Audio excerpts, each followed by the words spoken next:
Well, good morning, everybody. My name's Andrew. You're watching the Kelly's Country Life, and welcome back for part 2 of our balloon frame wall build right here.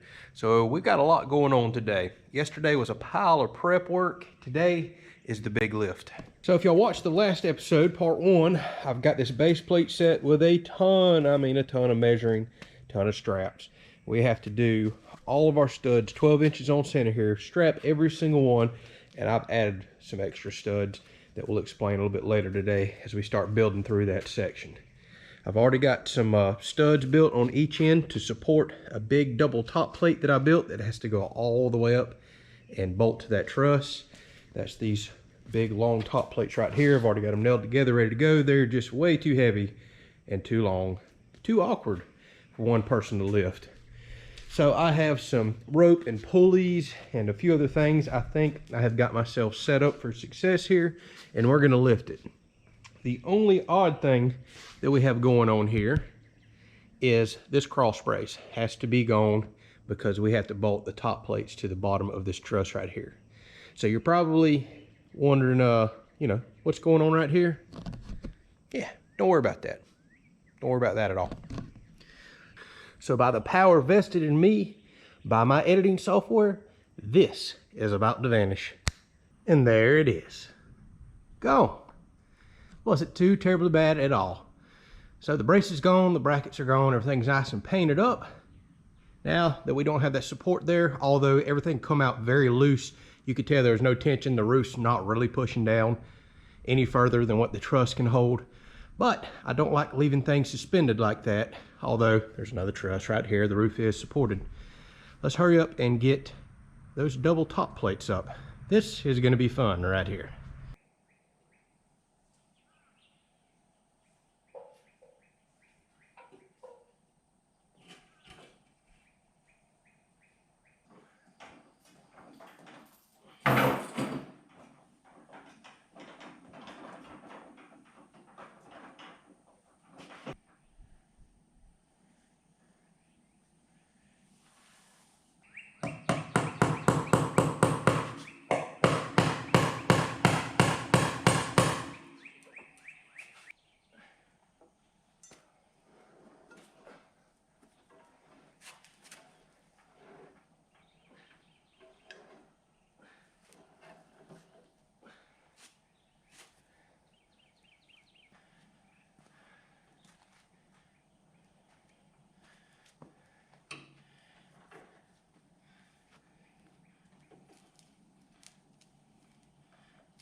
All right, it is way too windy to run a plumb bob down from the top to try to figure out where every stud goes and grab a measurement. So I'm gonna have to kind of wing it and make something here. Need something with some weight.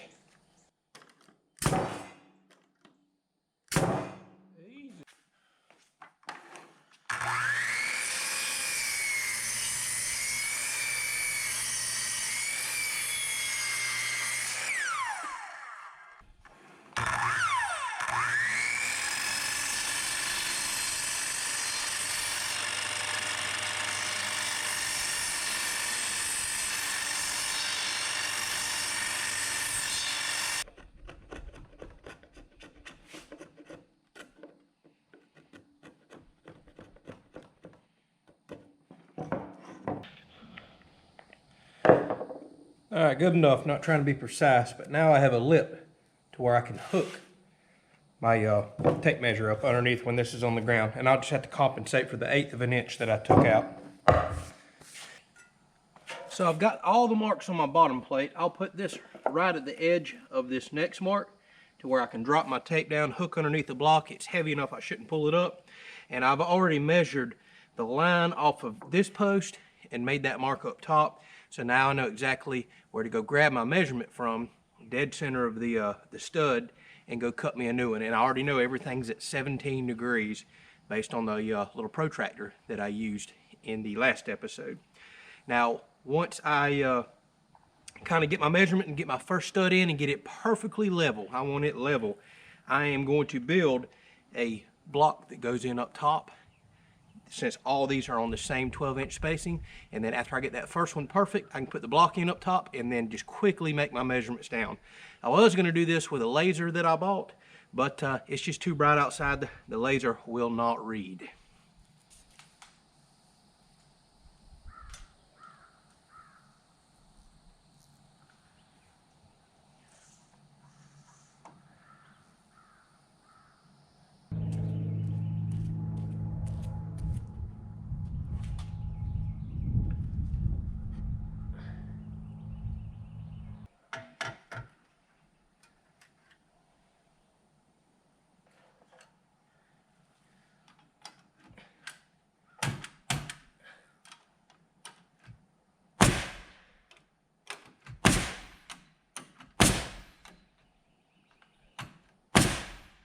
All right, so now I'm gonna make me a block that every time I put a stud up, I can put this up against the top plate and it'll allow me to make my mark for the next one. And I'm gonna check level on every single stud.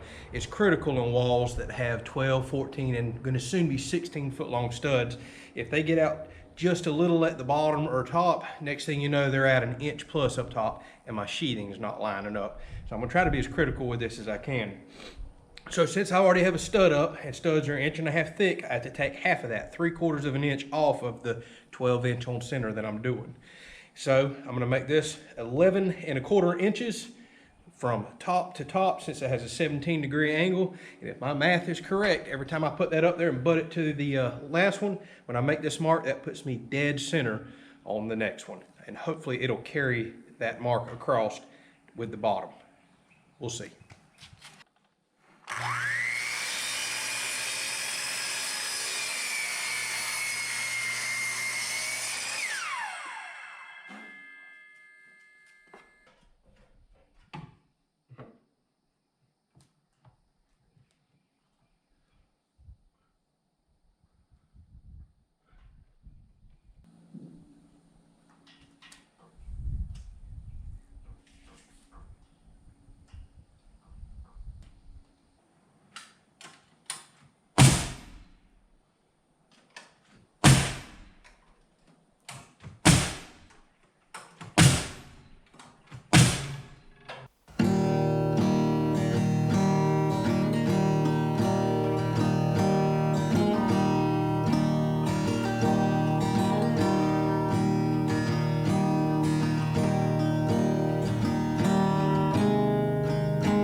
Well, my Lord, I have a mess out here. I had to pull out all the tools today.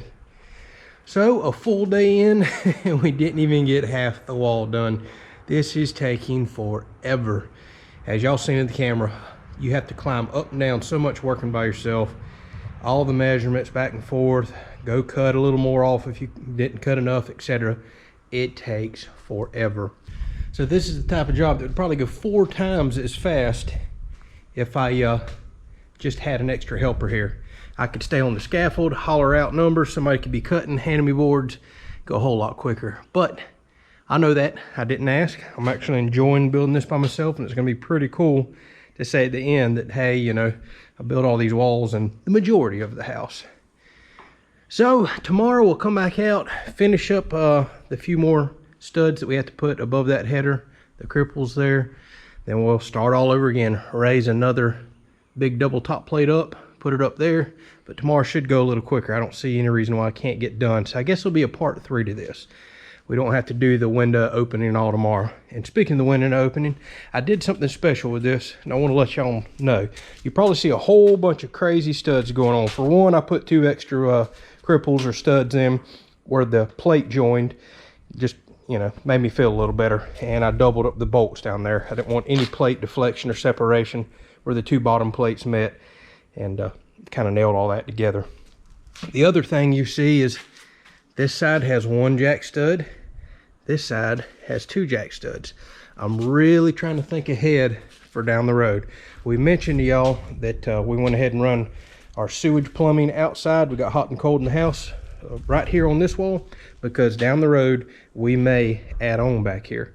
We could wind up doing a master suite, or we could do 2 bedrooms, you know, or a 1 bedroom, 1 office, and another shower back there. So I have tried to think ahead and design this frame. Since this technically is a load bearing wall now, because that support was taken out, I need to go ahead and have my header in for down the road. So I've already got it framed out for the standard size window that we're going to put in here. But thinking ahead, if we decide we want to add on back there, this is where the door will go, because this is technically the hallway. So you come down the hall, we'll go to the door here. So all I have to do in the future is continue to cut the sheetrock out, take the window out, and remove this. It'll remove very easy all these little cripples right here and the window sill, and then just pop 1 stud out. I've still got my jack in, I've still got my header, and then it happens to open up to the exact size that I need for a 36-inch door. So it'll be really easy down the road to do that.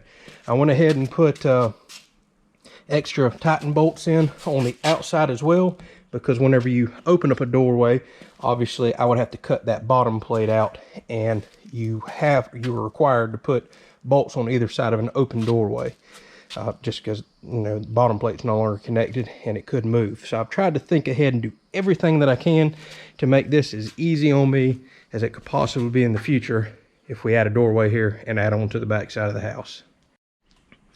All right, so a quick look from the outside. It's starting to look completely different now. No doubt about that. You just don't realize how massive and tall these walls are till you get them up. So that is almost 16 foot to the peak there. It's like 15 and a half as far as the timbers and studs go. So we're gonna have, oh goodness, 16 and a half foot tall to the very top peak ceilings once we get into the living room. That's just gonna be crazy. Looking at this, you can just tell, wow, it's huge. So hopefully y'all enjoyed this. As y'all can tell, I'm mumbling. I can't think straight. I am dead. I bet I have drank 8 bottles of water today. It was like 86, 87 degrees, extremely hot. I'm tired. I'm going to get a shower, relax, and then get up tomorrow and do it again. Woo. Thank y'all so much for watching. Hopefully you've been enjoying it. I guess part 3 is coming now.